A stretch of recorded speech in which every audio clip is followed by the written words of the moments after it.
우리 하나님 말씀 같이 보겠습니다. 사무엘상 22장 1절부터 5절 말씀.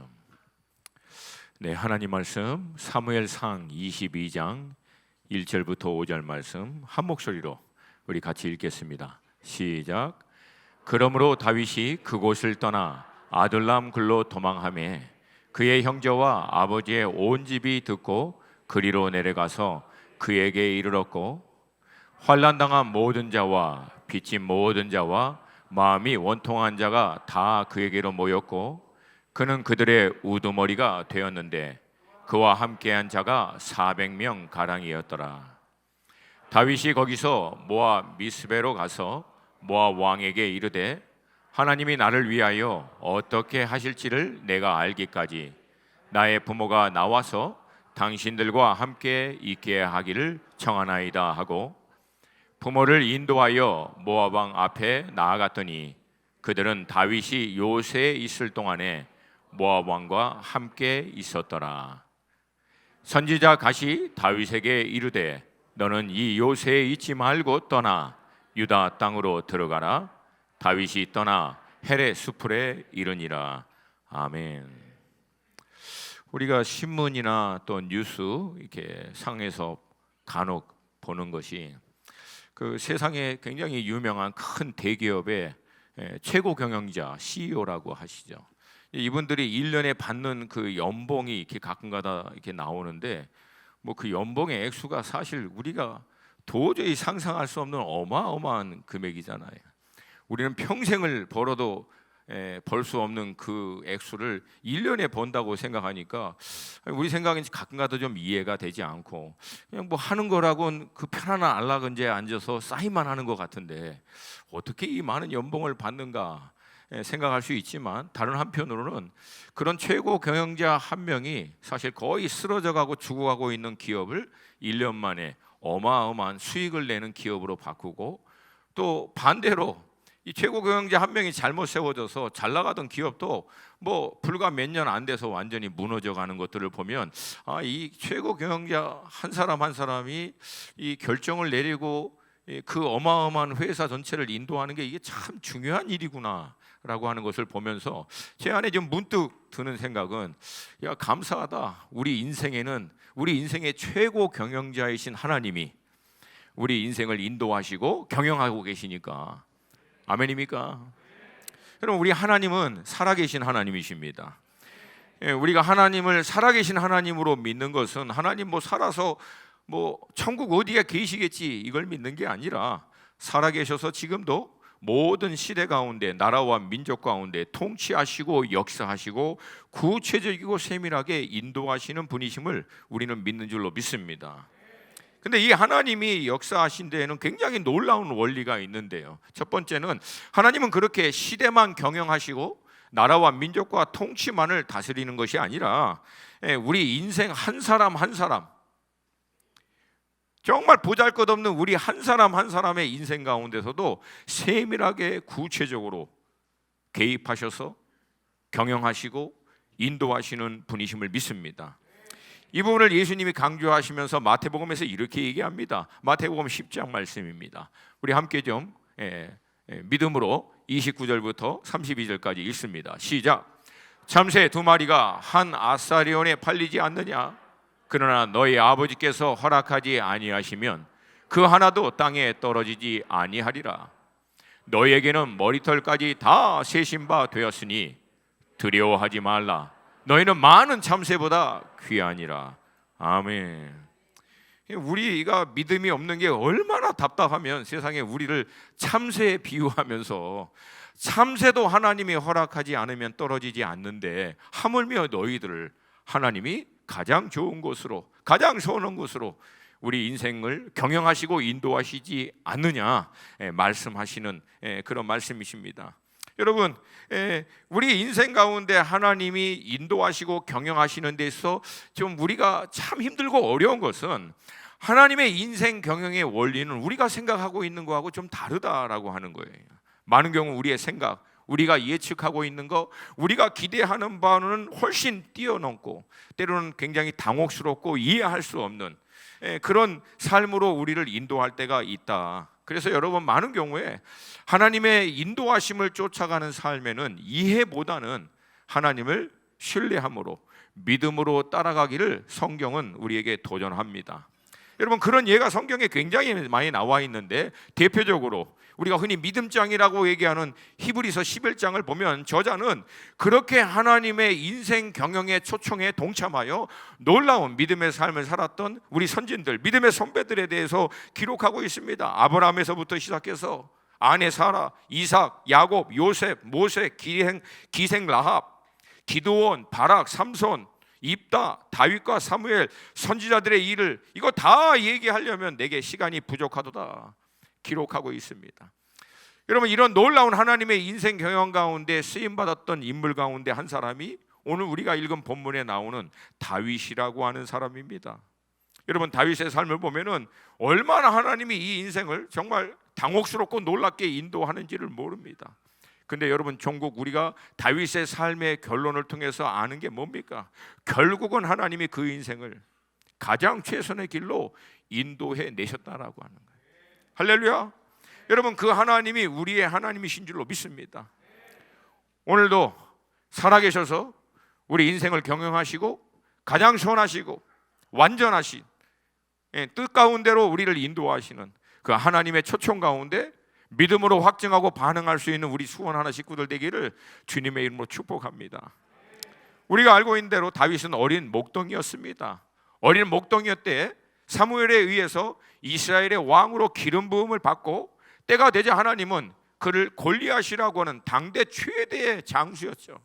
어느 누구도 나설 수 없는 그 장수 앞에 이 다윗을 세워서 그를 돌파하게 함으로 본격적인 하나님의 인생 경영의 무대로 다윗을 인도합니다. 갑자기 이제 다윗은 하루아침에 영웅이 됐죠. 나라를 구한 영웅이 돼서 뭐 왕의 사위가 되면서 뭐 출세 가도, 지금으로 얘기하면 뭐 그냥 잘 나가는 그런 시간을 경험하게 됩니다. 근데 이거 누리기도 전에 안타깝게도 이해할 수 없는 사울의 일방적인 질투, 그리고 살해의 위협으로 인해서 그 모든 거 다 내려놓고 하루아침에 도망자의 신세로 전락해 버립니다. 아마 요나단이 도와주지 않으면 다윗의 삶은 아마 그때 끝났을 수도 있을 만큼 절세절명의 위기의 시간들을 통과합니다. 이때 다윗이 아마 제가 보는 관점에서는 이 상황과 이 모든 이 문제들을 정확하게 영적인 관점으로 이걸 파악하고 이해하기보다는 약간 좀 인간적인 다급함이 앞섰던 것 같습니다. 그래서 다윗이 가장 먼저 찾아간 사람은 놉 땅에 있는 제사장 아히멜렉을 찾아가 도움을 구하고, 그 다음에는 자기가 쓰러뜨렸던 골리앗의 고향 기드, 이 가드 땅의 왕인 아기스를 향해서 찾아갑니다. 근데 여러분, 결론이 뭡니까? 결론은 간단해요. 그렇게 아히멜렉에 찾아가서 잠시 도움은 받았지만 결국은 이 배신자인 다윗을 도왔다라고 하는 명분 때문에 아히멜렉과 그 집안, 제사장 집안 전체가 사울 왕에 의해서 완전히 학살을 당합니다. 완전히 몰락해버려요. 그리고 아기스 왕 앞에서는 생명의 위협을 느끼니까 여러분, 다윗이 순간 이 헐리우드 액션을 합니다. 침 흘리면서 등을 문짝에 기적기적대면서 미친 채 해서 겨우 생명을 모면하여 그 위기를 벗어납니다. 그리고 나서 오늘 본문에는 1절에서 그러므로, 제가 풀이하는 이 그러므로의 배경은 다윗이 뭔가를 놓쳤겠다 싶은 거예요. 다윗이 이건 이렇게 해서는 해결이 안 되겠다 싶음으로, 미처 다윗이 알고 있었던 가장 중요한 핵심적인 뭔가를 놓쳤으므로 라고 볼 수 있고, 결국 다윗은 이걸 깨달은 순간 그곳을 떠나 오늘 본문에 있는 기록대로 아둘람이라고 하는 굴로 들어갑니다. 아마도 당분간 사울을 피해서 숨을 수 있는 곳이라고 생각할 수 있지만, 아둘람이라고 하는 어원적 의미를 볼 때 도피처, 은신처, 다른 말로 하면 분리된, 격리된 장소, 그런 의미에서 모든 사람, 주변에 있는 모든 것으로부터 격리되어 하나님 한 분에게만 좀 자기 자신을 세울 수 있는 시간을 갖고자 아둘람굴을 찾았다라고 볼 수 있습니다. 여러분, 다윗이 거기서 무엇을 했는지 성경은 직접적으로 언급하고 있지 않기 때문에 우린 다만 조심스럽게 추정해 볼 수 있는데, 시편의 여러 말씀 가운데 특별히 57편, 142편은 다윗이 아둘람과 엔게디 굴 안에서 기록한 말씀이라고 그 배경을 설명하고 있습니다. 여러분, 거기서 허둥지둥 그 위협과 어려움으로 인해서 정신 못 차리던 다윗이 결국은 아둘람이라고 하는 굴에 들어가서 그가 놓쳤던 한 가지를 다시금 스스로에게 깨우치고 확정하는 시간을 가졌다라고 볼 수 있습니다. 여러분, 다윗이 놓쳤던 것이 무엇일까요? 첫 번째, 모든 사람이 두려워할 때 골리앗을 향해서 담대하게 다윗이 나갈 수 있었던 이유가 뭡니까? 전쟁은 하나님께 달려있다. 하나님이 통치하신다. 하나님이 다스린다는 거예요. 할렐루야. 아무리 사울 왕이 미쳐 날뛰어도 여전히 그 모든 것 위에 하나님이 통치하시고 다스린다라고 하는 하나님의 주권, 이거를 다윗이 놓쳐버린 거예요. 이거 다시금 다윗이 하나님으로한테 확정받기 위한 시간을 갖은 거예요. 두 번째는 뭡니까? 그 모든 걸 다스리시고 통치하신 하나님이 나와 함께 하신다. 할렐루야. 나와 함께 하신다. 여러분, 결국은 다윗은 이 두 가지를 하나님 안에서 확정을 받고 다음과 같이 믿음으로 선포합니다. 시편 57편 5절부터 11절, 좀 길지만 우리가 다윗과 함께 다윗의 마음으로 좀 믿음으로 선포했으면 좋겠습니다. 함께 시작.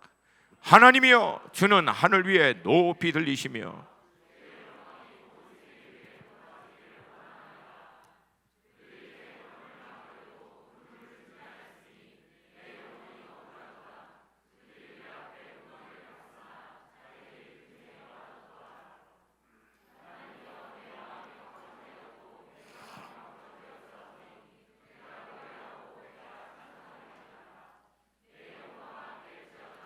비파야 수금아 갤지어다. 내가 새벽을 깨우리로다. 주여, 내가 만민 중에서 주께 감사하며 문 나라 중에서 주를 찬송하리이다. 무릇 주의 인자는 커서 하늘에 미치고 주의 진리는 궁창에 이르나이다. 하나님이여, 주는 하늘 위에 높이 들리시며 주의 영광이 온 세계 위에 높아지기를 원하나이다. 아멘. 다윗은 그 굴에 들어가 그 깊은 하나님과의 이 임재 앞에서 세 가지를 확정받고 믿음으로 선포합니다. 첫 번째, 하나님이 통치하십니다. 하나님이 다스리십니다. 두 번째, 그 하나님을 향해서 자신의 마음과 생각을 고정시킴으로 하나님께로부터 오는 믿음의 확정을 받습니다. 사람이 아니라, 환경에 의해서가 아니라 세상을 주관하고 통치하시는 하나님께로부터 그 인생을 향한 확증을 받아냅니다. 그리고 나서 다윗은요, 단순히 살려달라고, 이 위기에서 모면해달라고 이 수준에 멈추는 게 아니라 스스로에게 믿음으로 선포하고 도전하면서 나중에는 뭐라고까지 고백합니까? 사울 왕에 의해서 어두워가고 있는 그 시대, 그 나라의 모든 것을 돌파하고 하나님, 내가 새벽을 깨우겠습니다. 믿음으로 선포하는 거예요. 할렐루야. 우리는 종종 삶의 어떤 위기, 어려움, 불가항력적인 내가 도저히 어쩔 수 없는 문제들이 일어나게 되면 가장 기본적인 이런 영적인 원리를 놓쳐버릴 때가 종종 있다라고 하는 겁니다. 그것은 하나님이 살아계시고 지금도 통치하시고 다스린다라고 하는 거예요. 하나님은 우리 인생을 지금도 한 사람 한 사람 살피면서 그 인생을 향한 최선의 길이 무엇인지를 아시고 그 길로 우리의 발걸음을 인도하시고 따라오는 그 발걸음을 보시면서 기뻐하시는 분이신 줄로 믿습니다. 그러므로 여러분, 이런 위기와 어려움 때 우리가 정말 해야 할 것은 하나님께로부터 이 확증을 받을 수 있는 자리 가운데로 들어가는 것인 줄로 믿습니다. 그때 우리는 사람에 의해서 휘둘리고 환경에 의해서 위협을 받던 분산되어 있는 모든 마음과 생각이 하나님께 고정되어지면서 우리가 인간의 이성적으로 합리적으로 이해할 수 없는 믿음의 담대함이 심령에서부터 막 터져나면서 우리도 할 수 없는 고백을 하게 되는 거예요. 여러분, 다윗이 무슨 새벽을 깨웁니까? 지금 자기 혼자 살기도 바쁜데. 근데 하나님으로부터 확정을 받으니까 더 이상 뭐 전문 용어로 배는 게 없는 거예요. 배는 게. 그러니까 믿음으로 선포해 버리는 거예요. 할렐루야. 여러분, 이 믿음의 돌파가 여러분과 저의 삶 가운데도 있기를 주님의 이름으로 축복합니다. 여러분, 더 나아가서 다윗은요, 단순히 자기 인생의 문제만이 아니라 세상을 경영하시고 통치하시고 그 모든 것 위에 드러날 하나님의 영광에 대해서도 믿음으로 선포합니다. 그러니까 이전의 다윗의 모습하고는 완전히 다른 모습으로 바뀌어버리는 거예요. 이게 여러분 아둘람 굴의 비결입니다. 이게 인생을 경영하시는 하나님의 원리인 줄로 믿습니다. 할렐루야. 여러분, 우리의 원수가 하는 일은 간단합니다. 이 세상의 공중 권세 잡은 모든 어둠의 세력들이 우리 가운데 행하는 일은 딱 하나입니다. 하나님만 놓치게 만드는 거예요. 하나님만 놓치게 만드는 거예요. 왜? 하나님 놓쳐버리면 우리가 의지하는 것은 사람과 환경, 눈에 보이는 물리적인 세계, 이거 왜 없어요? 그러니까 거기에 의해서 결국은 끌려다니는 거예요. 사람에게 휘둘리거나 상황과 환경에 질질 끌려다닐 수밖에 없는 거예요. 근데 여러분, 하나님으로부터 확증을 받으면 진리가 너희를 자유케 하리라는 말씀처럼 사람에 휘둘리지 않고 상황형 환경과 이거에 끌려다니지 않고 오히려 믿음으로 담대하게 일어나 돌파할 수 있는 하나님의 사람으로 일어나게 될 줄로 믿습니다. 여러분, 이 놀라운 사건을 경험하고 난 다음 이 확증을 받고 다윗은 하나님의 놀라운 인생 경영의 세 단계를 이제 풀어가는 것을 경험하게 됩니다. 이 단계들을 간략하게 이제 설명하면, 첫 번째 굉장히 당혹스러운, 두 번째 이해할 수 없는, 세 번째 황당한 하나님의 인생 경영을 경험합니다. 뭐 깊고 심오한 게 아니에요. 매우 당혹스럽고 이해할 수 없고 황당하기까지 한 하나님의 인생 경영의 원리를 통해서 오늘도 하나님의 음성을 들을 수 있는 여러분이 되시기를 주님의 이름으로 축복합니다. 물론 시작은 약간 좀 떨리지만 결론은 아름답게 끝나니까 걱정하지 마시고,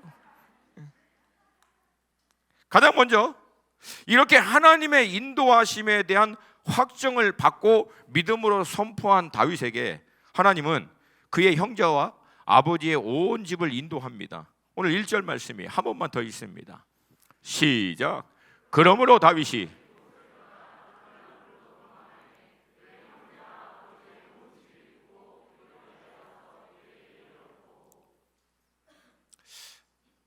다윗의 장막의 배경에 대한 저의 강의를 들으신 분은 잘 알겠지만, 여러분, 다윗에게 이 사건은 결코 쉬운 일이 아닙니다. 사무엘이 아버지 이새의 집에 가서 다윗을 기름 부으려고 할 때 다윗은 홀로 광야에서 아버지의 양을 치고 있었습니다. 성경학자들은 당시 다윗의 나이를 전후 13세 가량으로 보고 있습니다.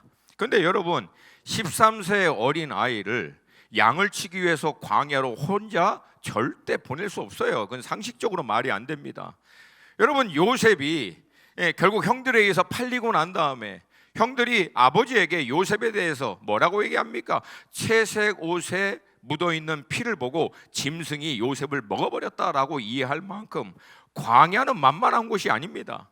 나중에 골리앗을 향해서 자기가 나가겠다고 하니까 사울 왕이 뭐 이거 아이니까 너는 안 된다고, 골리앗은 어려서부터 장수인데 너는 어린 아이지 않냐고. 그때 다윗이 뭐라고 얘기합니까? 주의 종이 아버지의 양을 칠 때 양을 돌아볼 때 곰이 오고 사자가 오면 싸워서 그걸 다 지켜냈다고 얘기합니다.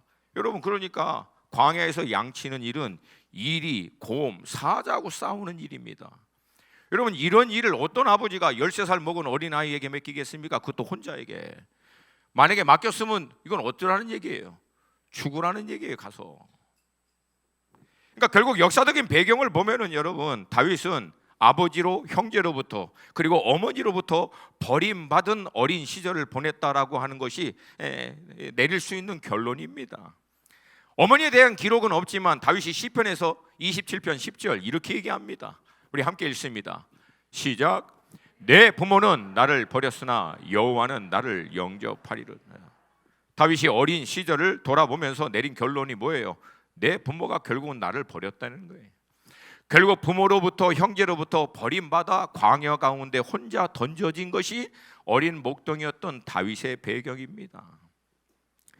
오늘 3절과 4절을 보면은요, 다윗이 모압 왕에게 부모를 인도해. 히브리 원문을 보면 아버지 그리고 어머니 그렇게 나와 있어요. 그러니까 결국은 어머니는 어렸을 때 다윗을 낳고 굉장히 부끄러운 몸을 파는 배경의 여인이었던 것으로 추측하고, 그렇기 때문에 아버지 이새도 다윗을 집안에 두는 게 부끄럽기 때문에 광야로 던져버린 거고, 형제들 간의 관계에서도 매끄럽지 않았습니다. 그러니까 결국 그런 과정을 통과했던 다윗이 아둘람 굴에 있을 때 아버님, 그 형제들, 그리고 얼굴도 기억할 수 없었던 그 어머니가 결국은 다윗을 향해서 다 찾아온 거예요. 여러분, 이때 다윗의 마음이 어땠을까요?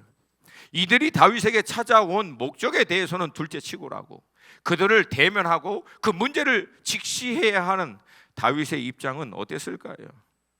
이제 막 하나님을 향해서 뜻을 정하여 막 비파야 수구마 하나님을 찬양하고, 내가 막 새벽을 깨우겠다고 어마어마하고 막 전문 용어로 하면 영적인 펌핑하고 있는데, 갑자기 다윗 인생을 통틀어 그가 숨기고 싶고 덮어버리고 싶고 웬만하면 들추고 싶지 않았던 그의 인생 전체에 가장 연약한 흑역사의 그 작은 문제, 큰 문제가 지금 다윗 눈앞에 지금 딱 있는 거예요. 여러분, 사실 여유 있을 때는 넉넉히 감당할 수 있는 문제도요, 자기가 지금 힘들고 어려우면 감당이 안 됩니다. 지금 다윗은 정확하게 그때예요. 해필 이렇게 힘들 때, 아니 잘 나갈 때 오면 뭔가 좀 되겠지만 가장 힘들 때, 그의 가장 힘든 그 문제를 하나님은 결국은 직면하도록 하십니다. 왜 그랬을까요? 뭐 여러 가지 이유가 있고 이건 다 설명은 할 수 없지만, 한 가지 분명한 것은 이 문제가 해결되지 않으면 어쩌면 이 문제와 이 아픔, 이 고통은 평생을 다윗을 따라다니면서 그를 힘들게 할 수 있는 소지를 하나님은 보신 거죠. 사실 이 문제를 해결했음에도 불구하고 이후에 다윗이 자기 자녀들을 낳고 난 다음에 다윗과 자녀의 관계를 세심하게, 여러분 사무엘 지금 상하 보셨잖아요. 매끄럽지 않아요. 다윗 왕이 훌륭한 사람임에도 불구하고 자녀와의 관계에서는 이게 매끄럽지가 않습니다. 결국 이 문제가 계속 그에게 해결해야 할 숙제로 남아있기 때문에 하나님은 이것을 직시하도록 한 겁니다. 쉽지 않죠. 그러나 여러분, 정말 우리가 하나님을 향해서 뜻을 정하고 하나님을 향해서 어떤 마음의 결단을 해서, 하나님, 정말 하나님이 이 시대 가운데 행하신, 또 내 인생의 경영을 하시고자 하신 하나님의 뜻에 내가 온전히 나를 드리기를 원합니다라고 할 때, 하나님은 놀라운 비전과 하나님의 경영의 원리들을 막 풀어가시는 게 아니라 어느 순간 내가 덮어두었던, 묻어두었던, 부끄러워서 어느 누구에게도 나눌 수 없었던 크고 작은 문제들을 다 드러내요. 그 과정 가운데 있었던 나의 아픔, 나의 어려움, 이런 것들을 만져주시는 분이신 줄로 믿습니다. 왜? 우리를 그리스도의 온전함에까지 이루도록 인도하기 위해서. 할렐루야. 저는 이제 미국에서 대학을 졸업하고 난 다음에 선교에 헌신했을 때 하나님께서 일본으로 인도해서 거기서 선교 사역을 열심히 하고 1년 정도 지나니까 너무 은혜가 많아서 제가, 하나님 막 일본 땅 제게 주시옵소서, 막 일본 그 학고방, 그 판잣집 같은 그 방에서 막 어마어마하게 기도하고 막 하나님께 헌신하고 막 은혜가 임하고 막 그랬는데, 어느 날 그렇게 한참 충만하고 있을 때 말씀을 통해서 기도 가운데 나아갈 때 하나님은 이미 돌아가신 저의 아버지의 문제를 제 앞에서 딱 직시하게 하는 거예요. 제가 다 해결했는데도 불구하고 해결하지 않았던, 저희 아버님은 어렸을 때 부모님을 잃고 자수성가하신 분이에요. 많이 배우지도 못하고 부모님으로부터 뭐 자녀로서의 어떤 관계가 없기 때문에 당연히 당신의 자녀들과의 관계가 매끄럽지 않은 분이에요. 뭐 회의하자, 근데 거의 협박입니다. 회의하자, 그럼 벌써 우리 막 긴장되고 있는 거예요. 왜? 의견을 얘기할 수가 없어요. 의견. 그 눈을 보면은 뭐 아시죠? 우리 아버님들. 그 과정에서 제가 겪었던 많은 아픔들이 있었어요. 어려움이 있었고, 이제 이거 하나하나 하나님이 다 들춰내시는. 근데 이미 돌아갔지만 그 아버님을 앞에 모셔놓고 용서, 또 아버님도 또 저에게 이 과정 가운데 제 안에 있었던 문제들 하나님이 하나하나 만져가시는 것을 경험하게 됩니다. 그때 여러분, 제 안에서 진리가 너희를 자유케 하리라 라고 하는 말씀이 무슨 뜻인지를 제가 몸소 경험했어요. 얼마나 제 안에서 기쁜지, 막 자유함이 일어나는지. 제가 그리고 나서 한국에 갔더니 그 당시에 한국에서 그때 유행했던 게 바로 내적 치유라고 하는 세미나에서 하도 얘기하길래 뭔가 싶어서 한번 가봤어요. 그러니까 쭉 들어보니까 제가 일본에서 그 방 안에서 기도하면서 하나님의 인도하심에 따라 아버지와 화해하고 제게 어려움을 줬던 그 영혼들을 용서하고 치유하고 회복하는 이 모든 과정이 사실은 그 내적 치유더라고요. 보니까 할렐루야, 할렐루야. 지금은 얼마나 감사한지 몰라요.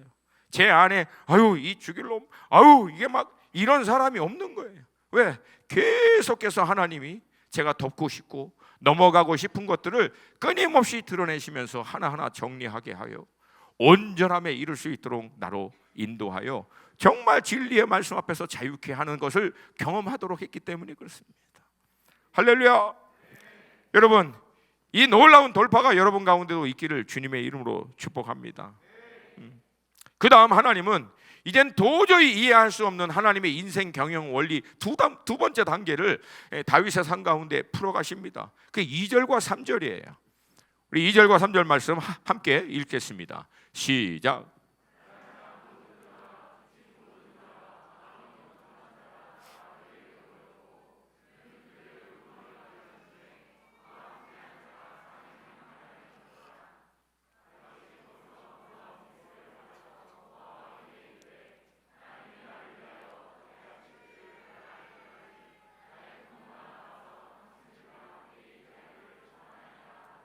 아멘. 여기 2절에 환난당한 모든 자, 빚진 모든 자, 마음이 원통한 자, 이 사람들을 우리 김진홍 목사님이, 제가 존경하는 목사님이 그렇게 표현하더라고요. 깡패, 양아치, 빚쟁이. 그러니까 지금 다윗에게는 하등의 도움이 안 되는 사람들. 지금 여러분 전문용어로 다윗은 코가 석자예요. 자기 한 몸도 사울과 그 정예부대 1500명에서 2000명 되는 최정예 부대를 끌고 사울이 지금 두 눈 부릅뜨고 다윗 죽이겠다고 달려들고 있는데 이게 400명의 혹이 붙어버린 거예요. 더구나 그들의 식졸까지 합치면 1000여 명 됩니다. 어린아이에서 노인아이까지.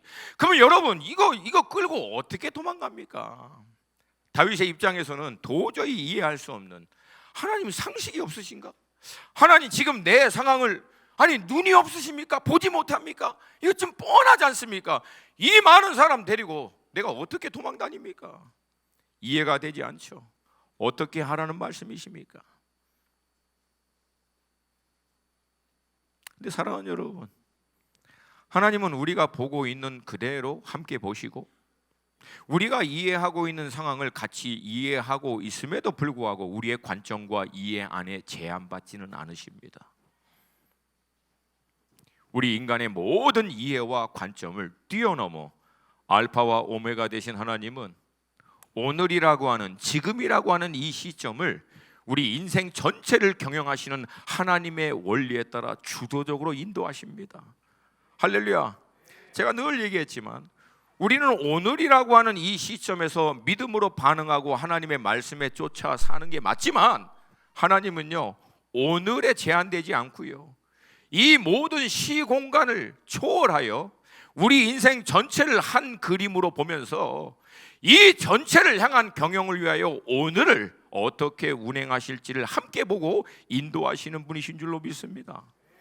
그렇기 때문에 하나님은요 우리가 갖고 있는 이 관점을 늘 초월하십니다. 우리가 이해하고 있는 것을 뛰어넘으세요. 그래서 우리는 하나님을 이해하려고 드리는 게 아니라 신뢰하는 겁니다. 신뢰하는 거예요. 어떤 분들은 또 그렇게 이해가 돼야 신뢰하지. 아니 이해되면 이해되는 거지. 그게 그러면 이해되는 걸 뭘 신뢰합니까? 이해되니까 그대로 하면 되는 거지. 아니에요, 여러분. 왜 믿음이 필요하냐면 나의 인간적인 관점과 이해로는 이게 안 돼, 말이. 그런데도 여전히 하나님이 살아계시는 것을 믿는 거예요. 하나님이 통치하시고 내 인생을 경영하시는 것을 믿는 거예요. 그래서 그 하나님의 인도하심을 순종하는 겁니다. 우리는 늘 당장 어떻게 하라고요. 지금 당장 나 하나도 지금 죽겠는데 400명 붙여버리면 내가 어떡합니까? 지금 나도 어저께 보리떡 하나 겨우 먹었는데 이 사람들 어떻게 먹입니까? 하나님, 아둘람 굴도 이게 뭐 미어 터지게 생겼는데 이렇게 불평할 수 있지만, 여러분, 이때마다 우리가 해야 될 것이 믿음의 고백이 있습니다. 저도 그런 상황이 있을 때마다 늘 하는 고백이에요. 하나님, 저는 하나님이 아니시고 당신이 하나님이십니다. 이게 한국말로 하려니까 좀 아다리가 잘 안 맞긴 하는데, 내가 I'm not, but you are the God. 제가 아니고 당신이 하나님이십니다. 제가 다스리는 게 아니라 하나님이 다스리십니다. 나는 몰라도 이 세상을 운행하고 통치하시는 하나님께서 가장 완전한 길로 내 인생을 인도하시는 줄로 믿습니다. 그래서 막 선포하는 거야. My God is living God. 우리 하나님은 살아계십니다. My living God is a wonder working God. 내 살아계신 하나님은 놀라운 일을 행하시는 하나님이십니다. 완전하신 하나님이십니다. 선하신 하나님이십니다. 내 인생을 어떻게 경영할지를 아시고 최고 경영자 되신 그 하나님이 완전하신 하나님의 뜻으로 나를 인도하실 것입니다. 여러분, 그때는 이해하려고 하지 마시고 믿음으로 댔다 선포하시는 거예요. 언제까지? 이해를 초월하는 믿음이 생길 때까지. 참 이게 가끔가다 제가 오면 이 아멘이 이게 참 답답해요. 우리 고 목사님하고 할 때는 점잖게 하시고 저랑 할 때는 이게 돗대기 스타일로 다시 한번 믿음으로 선포하시길 도전드립니다. 여러분, 그렇게 400명하고 시작했다가 나중에 그일라 전쟁 후에는 이게 600명으로 불어납니다. 그리고 10년간 다윗은 이 600명하고 함께 시간을 보내게 됩니다. 근데 놀라운 것은 여러분, 그 600명이 전부 다 다윗이 결국은 이스라엘의 통일 왕국을 이룰 때 전부 다 리더가 돼요.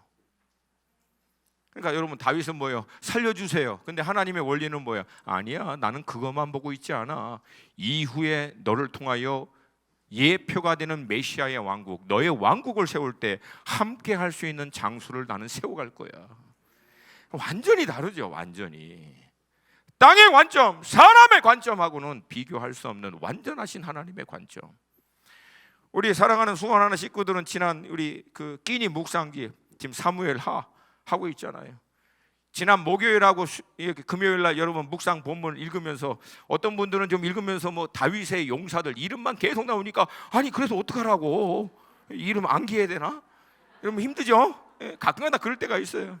근데 여러분, 감사하게도 저는 다윗의 용사들 첫 번째 세 사람, 두 번째 세 사람, 나중에 27명의 용사들의 이름을 읽어가는데 막 심장이 뛰는 거예요. 심장이. 그러면서 제 안에 일어난 소원이 뭐예요? 하나님, 우리 고 목사님과 함께 수원 하나 공동체 가운데 이런 장수들이 일어나게 하여 주시옵소서. 하나님과 함께 시대와 또 민족과 열방을 경영할 수 있는 하나님의 장수들이 일어나게 하여 주시옵소서. 하나님, 제게도 이런 장수들을 붙여 주시옵소서. 할렐루야, 할렐루야. 우리 셀장님들, 여러분들이 장수가 되시기를 주님으로 축복합니다. 여러분, 쫄병 훈련하고 장수 훈련은 달라요. 근본적으로 다릅니다. 리더는 이 쫄병 멘탈리티에서 빨리 벗어나야 돼요.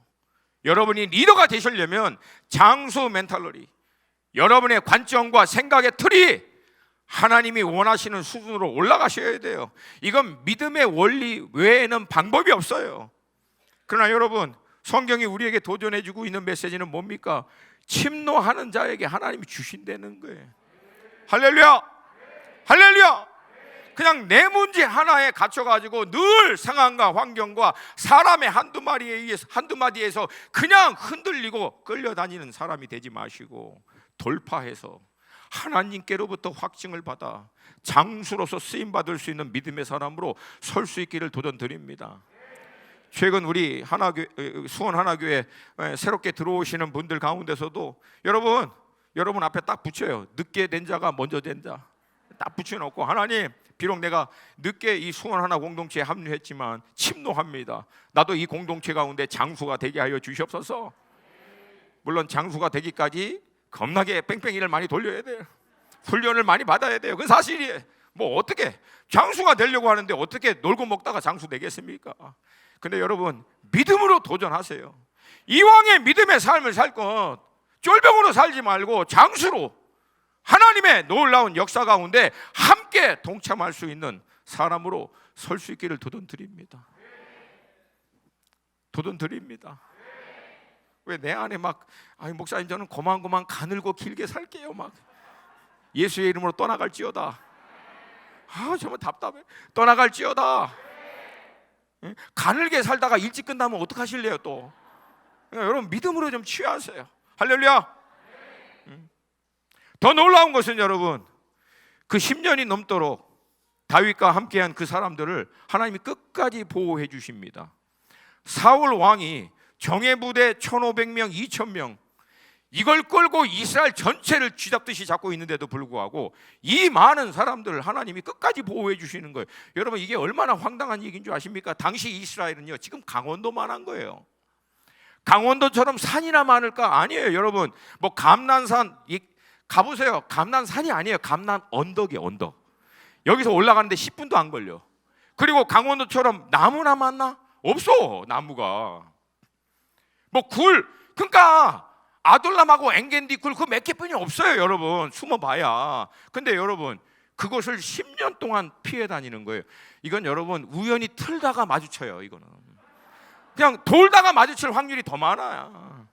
근데 그 마음을 확정하고 하나님의 인생 경영 가운데 자기 삶을 위탁하여 그 인도하심을 쫓아가니까 그 인생을 향한 하나님의 뜻을 이룰 때까지 하나님이 철저히 보호해 주시는 거예요. 할렐루야. 이 하나님의 인생 경영 가운데 여러분 자신을 던질 수 있기를 주님의 이름으로 축복합니다. 그렇게 하나님의 인도하심에 따라 모인 이 사람들이 다 아둘람으로 모이자 다윗은 그들을 데리고 모압 땅으로 갑니다. 뭐 당연히 그러겠죠. 여기저기서 소문 듣고 다 모였으면 뭐 사울도 알겠죠. 그래서 다윗은 그들을 인도하여 모압 땅에 들어가서 모압 왕에게 늙으신 부모를 위탁하고 그곳에 있는 요새에서 하나님의 인도하심이 있을 때까지 머물러 있습니다.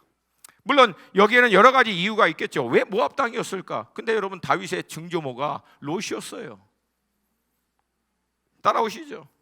그 롯 한 여인의 이 인도함을 통해서 하나님이 다윗을 또 피해갈 수 있는 길을 예비하시는, 이건 우리 다 이해 못해요. 근데 하나님은 완전하십니다.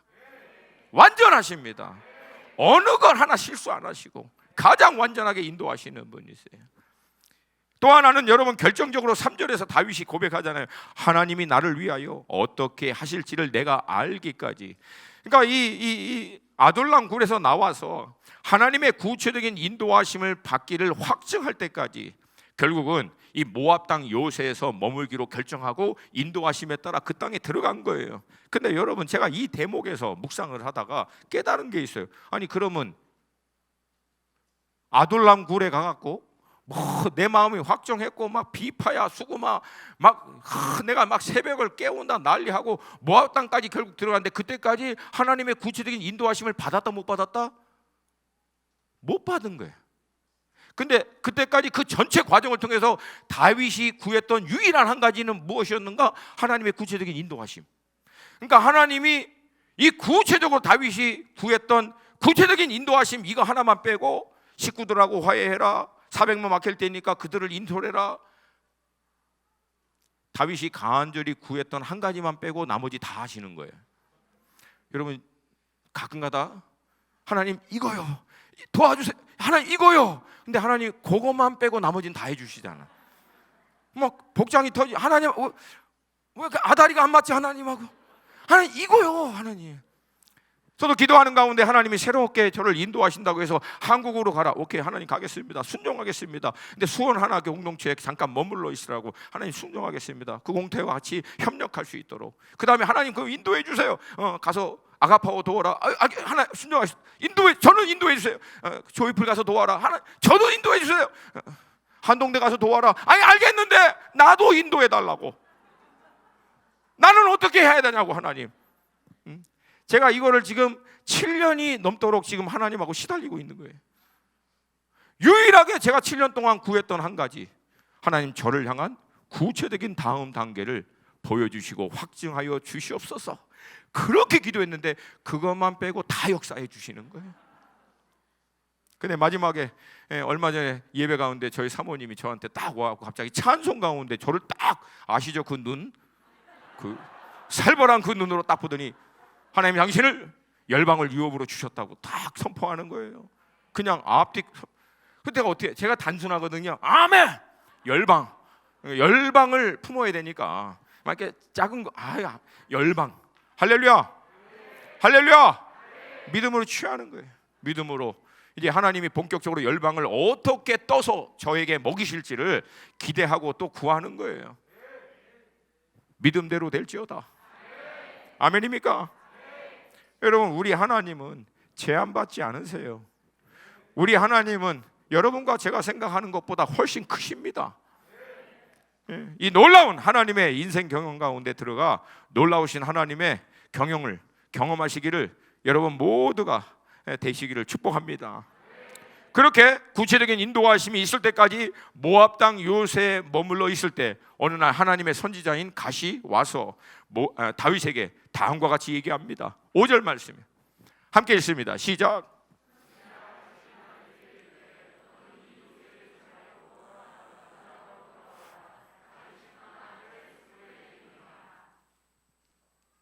너는 이 요새에 있지 말고 떠나 유다 땅으로 들어가라. 말은 멋있는데 이게 실제적으로는 굉장히 황당한 말입니다. 왜? 그렇게 인도하심에 따라 유다 땅 어디로 갑니까? 헤레스풀로 들어가요. 근데 여러분, 헤레스풀의 위치가 어딘 줄 아십니까? 사울 왕이 있는 기브아 바로 밑입니다. 흔히 어른들이 얘기하는 턱밑이에요. 턱밑. 말 타고 달리면 1시간도 안 걸리는 거리예요. 글로 들어가라는 거예요. 그러면 여러분, 이거 그 얘기 들으면 무슨 생각이 들어요? 죽으라는 건가? 이젠 끝났구나. 너무 황당한 얘기. 근데 더 황당한 얘기는 그 다음에 나와요. 왜? 23장을 보니까 기브아 바로 옆에 그일라에 블레셋이 와서 그일라 주민들을 칩니다. 그때 다윗이 기도하니까 하나님이 가서 그일라를 도와주라는 거예요. 여러분, 숨죽이고 헤레스풀에 가만히 있는 것도 언제 들켜서 죽을지 모르는 판에 그일라에 가서 돕는다고 막 그냥 일 벌리면 그대로 내려와갖고 사울 왕에 의해서 몰살당한 일은 거의 99% 자명한 일입니다. 이게 너무나 분명한 일이에요. 그래서 여러분, 이 얘기를 함께 있는 사람들에게 나눴더니 함께 있는 사람도 너무 당혹스러워한 거예요. 그래서 묻는 거예요. 정말 맞냐고? 제대로 들은 거 맞냐고? 제대로 들은 거, 말이 돼야지 이게. 그러면서 이렇게 얘기해요. 여러분, 같이 한번 읽겠습니다. 3절 말씀 시작. 다윗의 사람들이 그에게 이르되 보소서, 우리가 유다에 있기도 두렵거든 하물며 그일라에 가서. 아멘. 그러니까 이거는 와서 치세요, 그 얘기예요. 와서 치세요. 근데 이때 다윗이 굉장히 성숙한 사람이죠. 다시금 하나님께 또 묻습니다. 정말 맞습니까? 그때 하나님이 다시금 확답해 주세요. 그래서 리더들이 순종해서 그일라를 치고, 여러분, 그일라를 치고 난 다음에 400명에서 600명으로 불어납니다. 결국 하나님이 다윗을 통해서 행하신 일을 보고 하나님의 사람들이 더 붙어버리는 거예요. 할렐루야. 그리고 그 사람들과 함께 10여 년을 돌아다니면서 이스라엘 전체를 훑습니다. 여러분, 이 10년이 다윗에게는 낭비하는 시간이었을까요? 결코 그렇지 않아요. 여러분, 다윗의 장막을 통해서 다윗의 배경을 보면은 여러분, 그 10년을 훑고 난 다음에 나중에 우리가 알고 있는 대로 7년 반 또 유다 지파를 중심으로 왕이 돼서 결국은 통일 왕이 될 때, 통일 왕이 되고 난 다음에 이제 이스라엘을 중심으로 해서 주변 나라들과 전쟁을 치룰 때 다윗이 장막 가운데서 하나님의 인도하심을 구할 때 하나님이 뽕나무 숲으로 들어가라, 그쪽 뒤로 돌아가라 라고 얘기할 때 여러분, 다윗이 다 알아들었어요. 무슨 말씀인지. 왜? 10년 동안 온 이스라엘을 훑고 지나가가지고 뽕나무 그러면 어딘지를 알아. 그 뒤에 숨어 그러면 무슨 말인지 알 정도로 정확하게 나라의 지형과 지세를 다 파악하고 있었던 거예요. 10년 후에. 할렐루야. 할렐루야. 그러니까 그 뽕나무를 쓰시고자 하나님이 그 땅으로 또 인도하신 거예요. 우리는 이해할 수 있어요, 없어요? 없어요. 근데 하나님은 다 이미 아시고 가장 완전한 길로 우리를 인도하시는 거예요. 아멘입니까? 그리고 그 10년간을 통해서 결국은 모든 이스라엘의 민심이 다윗에게 돌아오게 해서 하나님의 때가 되자 결국 이스라엘 12지파의 리더들, 장로들이 다윗에게 와서 당신이 우리의 왕이 되달라고. 여러분, 이게 역사적인 관점에서 조금만 아시는 분은 이 베냐민 지파의 왕인 사울 다음에 유다 지파의 이 다윗이 왕이 된다는 것이 말처럼 쉬운 일이 아니에요. 우리나라도 그 조그만 데서 막 그냥 동서 막 그냥 그 싸우고 난리잖아요. 똑같아 여기도. 나중에 여러분 사무엘하 묵상했을 때 알잖아요. 이스라엘의 유다 지파와 나머지 11지파가 왕을 모셔오는 일 때문에 서로 싸우고 난리하는 것처럼 이게 그렇게 쉬운 문제가 아닌데 하나님은 그 10년 동안 모든 민심을 다윗에게로 다 돌아올 수 있는 준비를 다 끝내신 거예요. 그래서 그들 스스로가 다윗에게 왕이 되어다게 해달라고 결국은 하나님의 뜻을 이룬과 동시에 나라 전체를 하나로, 나라의 마음을 하나로 묶는 일까지도 하나님은 경영해 내시는 놀라우신 분이시라. 할렐루야. 여러분, 결정적으로는 왜 이 요새, 이 모압 요새에서 하나님이 유다 땅으로 들어가게 했느냐? 이유는 간단합니다. 다윗의 유업이 유다를 포함해서 이스라엘 땅이기 때문에 그렇습니다. 우리가 상황과 환경 가운데 우리 자신의 연약함으로 말미암아 내려놨던 우리의 유업, 구체적인 하나님이 우리를 부르시고 인도하신 우리의 분복의 그 자리와 역할들, 여러분 때가 되면 하나님은 반드시 그것을 우리로 하여금 생각나게 하시고 그 유업이, 그 부르심이 있는 구체적인 영역으로 우리를 다시금 인도하시는 분이신 줄로 믿습니다. 할렐루야. 근데 문제는 그 유업이 있는 곳은, 그 부르심이 있는 그 구체적인 영역 안에는 늘 위협도 함께 있다라고 하는 거예요. 근데 이유는 간단해요. 왜? 그 유업을 통해서 행하실 하나님의 놀라운 일들을 나와 하나님만 보는 게 아니라 원수들도 보고 있기 때문에 때로는 상황과 환경을 통해서, 사람을 통해서, 나의 어떠함을 통해서 하나님의 유업이 있고 구체적인 부르심이 있는 그 자리로 믿음으로 담대하게 나아가지 못하도록 끊임없이 회방하는 거예요. 근데 여러분, 돌파하시기를 도전드립니다. 돌파하시기를 도전드립니다.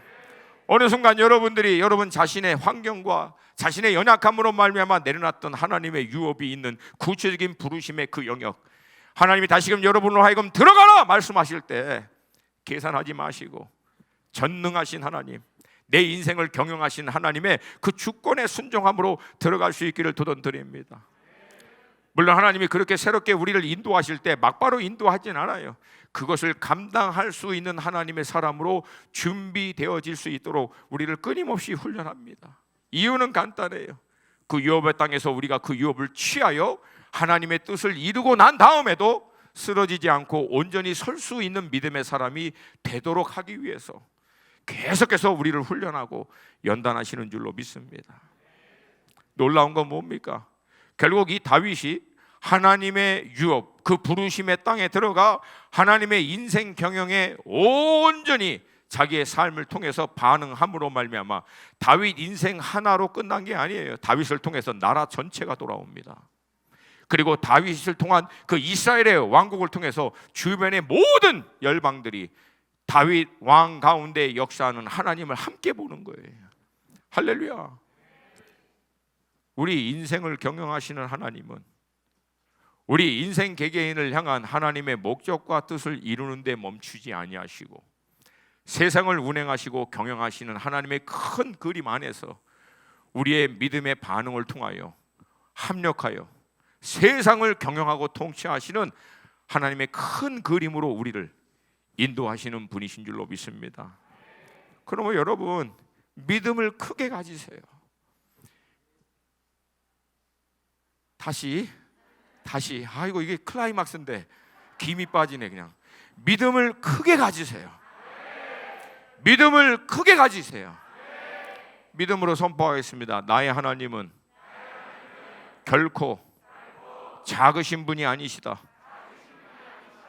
세상을 통치하시고 시대를 경영하시고 나라와 민족을 다스리는 분이십니다. 근데 그 하나님이 우리를 향해서는 그냥 고만고만하게 살아라고 하시겠냐고요. 우리가 자녀인데, 우리가 하나님의 자녀인데, 야, 니네 아버지 하나님은 세상과 시대를 경영하지만 너는 그냥 가늘게 대충 살아 하시겠냐고. 하나님의 인생 경영 가운데 들어가시기를 도전드립니다. 나이, 여러분의 배경, 배운 학벌, 여러분이 갖고 있는 경제적인 능력, 하나님은 거기에 제한받지 않아요. 돈도 하나님께 있고, 지식도 하나님께 있고, 지혜도 하나님께 있고, 능력도 하나님께 있고, 모든 좋은 것, 가장 좋은 모든 은사가 하나님께 있어요. 우리가 믿음으로 확정하여 하나님 앞에 우리 인생 경영을 맡기고 온전히 그분에게 헌신하면 모든 가장 좋은 은사와 그 풍성한 것을 통해서 하나님은 우리의 삶을 통하여 당신의 경영을 이루어 가실 줄로 믿습니다. 할렐루야! 사역만이 아니라, 선교 영역만이 아니라 여러분의 구체적인 비즈니스 영역과 전문 영역 안에서도, 삶의 현장 안에서도 하나님은 여전히 그분의 인생 경영을 풀어내시기를 기뻐하시고 초청하시고 도전하시는 분이신 줄로 믿습니다. 여러분, 그 하나님은 지금도 경영하고 계세요. 우리가 정말 힘든 것은 이 하나님의 인생 경영의 우선순위가 우리와 늘 다르다. 우리는 안 중요하다라고 우리는 미처 잊어버리고 덮어버리고 싶었던 어떤 것들을 하나님은 하나하나 세심하게 결국은 드러내셔서 온전케 하시고 난 다음 결국 본격적인 하나님의 놀라운 경영 가운데로 우리를 인도하시는 분이신 줄로 믿습니다. 그래서 여러분, 이것을 발견하고 확증하기 위해서 우리는 아둘람 굴로 들어가야 돼요. 여러분, 제가 지금 여기에 설 때까지 아둘람을 몇 번 갔다 왔겠습니까? 예? 격리만 벌써 8번을 했는데, 예? 우리 고목사님도 아둘람과 같은 시간을 상반기 하반기 의도적으로 갔잖아요. 그 바쁜 와중에서도. 왜? 거기서 하나님으로부터 확증을 받는 거예요. 다시금 상반기에, 하반기에 또 받는 거예요. 그리고 그 인도하심이 분명할 때는 눈에 보이는 것, 상황과 환경, 나의 어떠함을 뛰어넘어 경영하시는 하나님에 대한 믿음의 확신을 가지고 돌파하는 거예요. 이들이 세상이 감당치 못할 믿음의 사람이 되는 줄로 믿습니다. 예. 여러분, 이 하나님의 경영 가운데 함께 동참하시는 우리 수원 하나 식구 되시기를 주님의 이름으로 축복합니다. 우리 함께 좀 자리에서 일어나서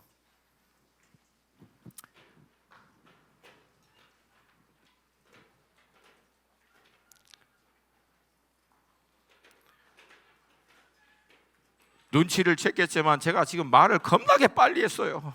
왜? 뒷부분에 좀 기도 좀 하고 싶어서. 표정이 어두워 갑자기 또. 저 원래 막 빨리 말하는 사람이 아닌데 일부러 좀 빨리 했어요. 왜? 이거 기도해서 한번 돌파하자. 다시 한번 기도해서 한번 돌파하자.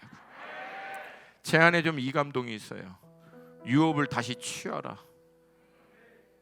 아니 또 그새 또 작아져. 유업을 믿음으로 다시 취해라.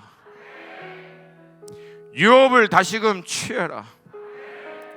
이건 여러분, 우리가 의지적으로 뭐 취하십니다 이렇게 되지 않아요. 영적인 원리는 하나님 앞에 홀로 서서 그 하나님께로부터 확증을 받으셔야 돼요. 그러므로 내 안에서 믿음으로 하나님, 내가 확정되었고 확정되었사오니 비파야 수금아 하나님을 찬양할지어다. 하나님, 내가 새벽을 깨우겠습니다. 자기가 무슨 새벽을 깨워 지금 목숨 하나 부지하는 것도 어려운 판국에. 근데 여러분, 믿음의 돌파는 관점과 생각과 모든 것을 보는 것을 완전히 바꿔버리는 거예요. 근데 여러분, 그 믿음의 확정을 받고 선포한 대로 됐어요, 안 됐어요? 됐습니까, 안 됐습니까? 대답이 됐어요, 안 됐어요? 여러분, 여기서 환난 당한 자, 빚진 자, 마음이 원통한 자, 사울 왕의 통치 밑에서 결국은 다 허덕거리는 민생들이에요. 나라 전체가 쑥대밭이 돼갔던 상황을 얘기하는 겁니다. 근데 여러분, 다윗 왕이 딱 들어오고 난 다음에 이 모든 백성과 나라 전체가 회복이 됩니까, 안 됩니까? 돼요. 이게 하나님의 원리예요. 할렐루야, 할렐루야. 두려움으로 죽음으로 허덕거리고 있었던 그 인생을 나라 전체를 바꿀 수 있는 하나님의 사람으로 확증시키는 분이 우리 하나님이신 줄로 믿습니다. 하나님, 우리 인생을 경영하여 주시옵소서. 하나님은 목동도 군대장관으로, 도망자도 왕으로, 감옥에 갇힌 사람도 국무총리로, 밑바닥에 있는 인생도 하나님의 놀라운 세상 경영 가운데 동참하는 사람으로 변화시킬 수 있는 분이신 줄로 믿습니다. 빼앗겼던, 놓쳤던 우리의 유업을 회복하여 주시옵소서. 내 영혼아 깨어날지어다. 믿음으로 주님을 바라볼지어다. 내 속에 있는 모든 것들아 주님을 의지할지어다. 하나님, 내 인생을 경영하여 주시옵시고 완전하신 하나님의 길로 인도하여 주시옵소서. 우리 주님의 이름 한번 부르고 우리 한 2, 3분이지만 전심으로 기도합니다. 주여!